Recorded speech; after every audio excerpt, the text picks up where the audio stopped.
আমরা হাসাদ ভাইয়ের যে কবুতর, ওনাকে আমরা এর আগেই মানে বলতে গেলে ব্লাড লাইনের উপর নির্ভর করে ভাই বুকিং করেছিলেন। তারপরে একদিন জাস্ট শুধু কবুতর ছোটোবেলা ভাইকে আমরা ভিডিও দিয়েছিলাম কবুতরের। আজকে চাইবো আমরা, এখানে বাচ্চা আছে অনেকগুলা, বিভিন্ন ভাইয়ের বুকিং আছে, কিছু আমি নিজেও লাগিয়েছি। তো এ থেকে আমি হাসাদ ভাইকে বলবো ওনার বাচ্চাটুকু উনি খুঁজে বের করে বাস্কেটিং করার জন্য। দেখি ভাই কী করে এবার। ভাইয়ের জন্য কঠিন পরীক্ষা। আপনি কিন্তু বেছে নিয়েছিলেন এপ্রিল এবং পিটারের বাচ্চা। এপ্রিল এবং পিটার মানে বাবাটা ছিল এপ্রিল আর মাটা ছিল জেনসেনের সাথে পিটারের করা ছিল। তো দেখি হাসাদ ভাই কি করে। এই যে এখানে অনেকগুলাই বাচ্চা আছে বেবি, এটা মাদি। হ্যাঁ, এখানে এক জোড়া বাচ্চা আছে, এখানে আছে 2 জোড়া বাচ্চা, এখানে আছে 2 জোড়া বাচ্চা। আচ্ছা, যাই হোক ছোটবেলা তো আপনি দেখছিলেন অবশ্যই। বাবা মাশাআল্লাহ মাশাআল্লাহ মাশাআল্লাহ। এই যে আমার একটা বাচ্চা ঠিক মতো ভাই ঠিকই বের করে নিয়েছে। আমরা পরবর্তী স্টেপে চেষ্টা করবো দেখি আরেকটা বাচ্চা ভাই কি করে।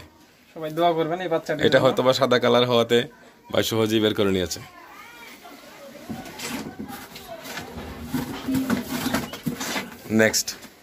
নেক্সট কালো বাচ্চার মধ্যে এখানে আছে এক জোড়া, এখানে আছে একটা, এখানে আছে একটা, 4টা বাচ্চা আছে।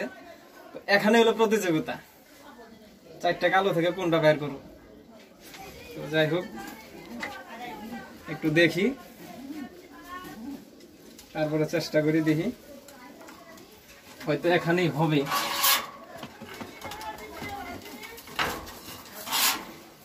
অনেক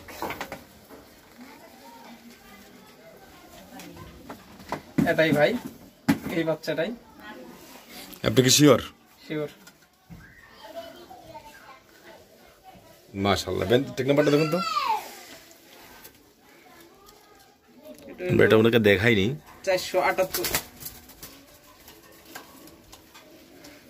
478 এপ্রিল মিলি জেনসেন পিটার। ওকে, এই 478 রাইট রাইট রাইট কালো।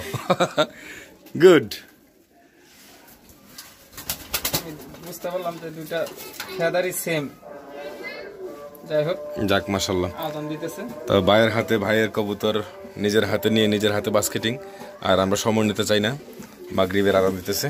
আসসালামু আলাইকুম ভিউয়ার্স। আমাদের লফটের সামনে একজন অতিথি, আপনারা মনে হয় বাইকে চিনতেই পারছেন। যারা চিনেন আর যারা চিনেন না তাদেরকে পরিচয়টা আমরা এখন দিয়ে দিই। ভাইয়ের নাম হলো হাসাদ আলী। আর ঠিকানা কোন জায়গায় জানি ভাইয়ের? আমার ঠিকানা হলো দেশের বাড়ি শেরপুর। ভাইয়ের সাথে আসলে দীর্ঘদিন ধরে পরিচিত, কবুতর পালার সুবাদেই পরিচয়টা, অন্য কিছুতেই না।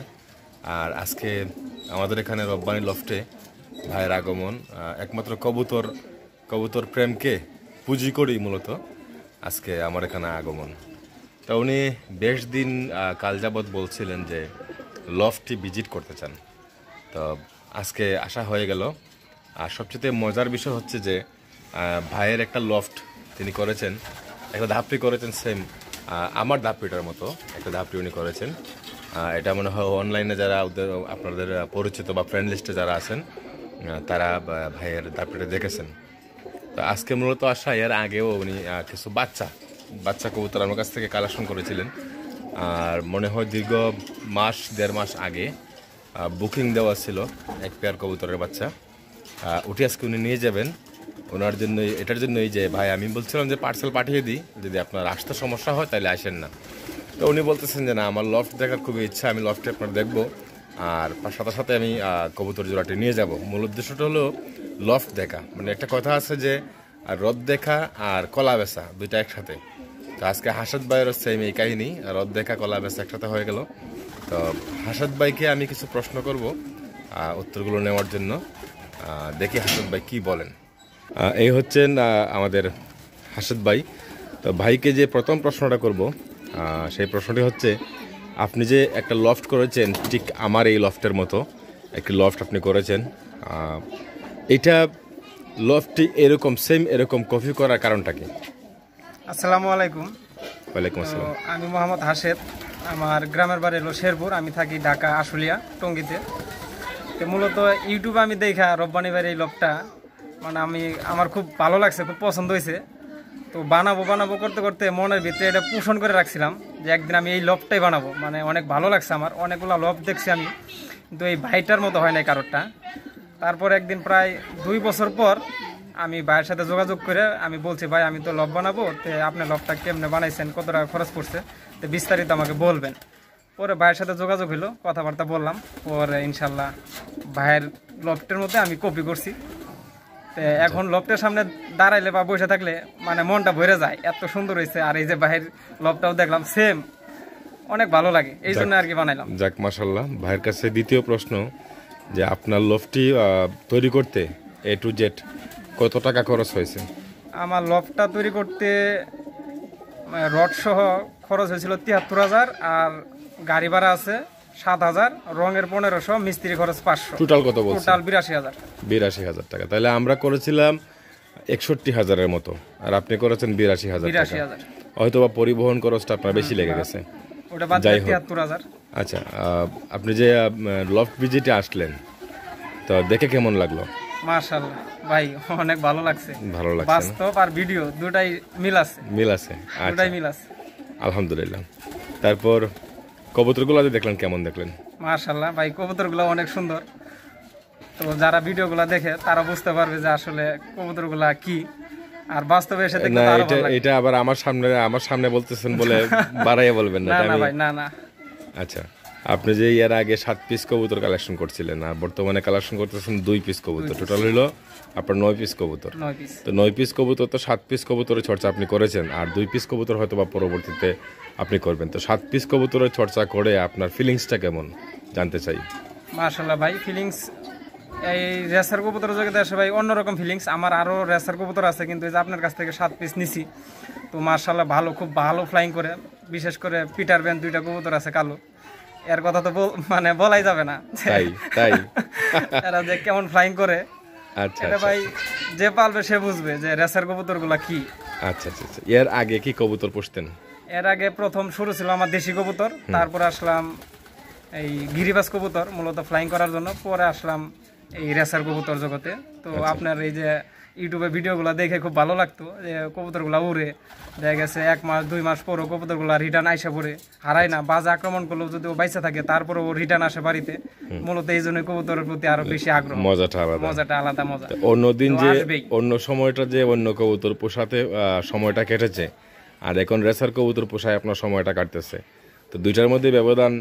এর মধ্যে কি বুঝেন যে এতদিন পরে যে আসার পর যে সময়টা আপনার অতিবাহিত হলো, বা অন্য কবুতর পোষতে যে সময়টা গেল, বা যে সময়টা নষ্ট হলো, আর রেসার কবুতর আসার পর সেই সময়টা আপনি উপভোগ করতেছেন, এই বিষয়টা নিয়ে আপনার দুইটি কথা আমি আশা করছি। দেশি কবুতর পালার কোনো মজা নাই। এটা মূলত দেখা গেছে দেশি কবুতর পাললে হারাই যায়, দৈনিক একটা না একটা কবুতর হারাবি, বাজারে যাইতে হবে কিনতে। আর রেসার কবুতরে পালার মধ্যে একটা মজা আছে, এদের ফ্লাইংয়ে একটা মজা আছে। আর এই কবুতরগুলো হারায় না, মনের ভিত্তিতে একটা দৃঢ় বিশ্বাস থাকবে যে আমার কবুতরটা যেখানেই যাক ও আসবেই। আচ্ছা, এই দিক দিয়ে একটা মজা আছে, আনন্দ আছে। তবে দেশি কবুতর আমি কোনো মজা পাইনি। আচ্ছা আচ্ছা, বুঝতে পারছেন। সর্বশেষ বলতেছে রেসিং কবুতর নিয়ে কতটুকু আগাইতেছেন সামনের দিকে, পরিকল্পনা কি? রেসিং কবুতর জগতে আহ্বানের অনেক ইচ্ছা আছে ইনশাল্লাহ, যদি আপনারা পাশে থাকেন, দোয়া রাখেন। আমার আরো যারা বন্ধু বান্ধব আছে বা আত্মীয় স্বজন আছে সবারই দোয়া চাই। আমি এই জগৎটাতে অনেক দূর আগাইতে চাই, সবাই যেন আমাকে চিনে রেসার জগতে। আমার এরকম একটা বড় মানে হওয়ার আশা আছে, তো সবাই দোয়া করবেন আমার পরিচিতি জন্য। চান এই জগতে রেসার কবুতর নিয়ে। যাই হোক, তো সর্বশেষ রেসিং পিজনে যারা আসতে চায় বা যারা নতুন, একদমই নতুন, তাদের ব্যাপারে কিছু বলার আছে? অবশ্যই বলার আছে। যারা নতুন কালেকশন করতে চান বা রেসার জগতে আসতে চান, অবশ্যই ভালো কোনো ফ্যান্সিয়ারের কাছ আমি থেকে। কালেকশনের কথা বলছি না, আমি বলছি যে যারা রেসিং কবুতরের জগতে নতুন আসতে চায় বা আসতেছে বা একদম নতুন, তাদেরকে শুধু কবুতরের দিক নির্দেশনা, কালেকশনের বিষয়টা ভিন্ন।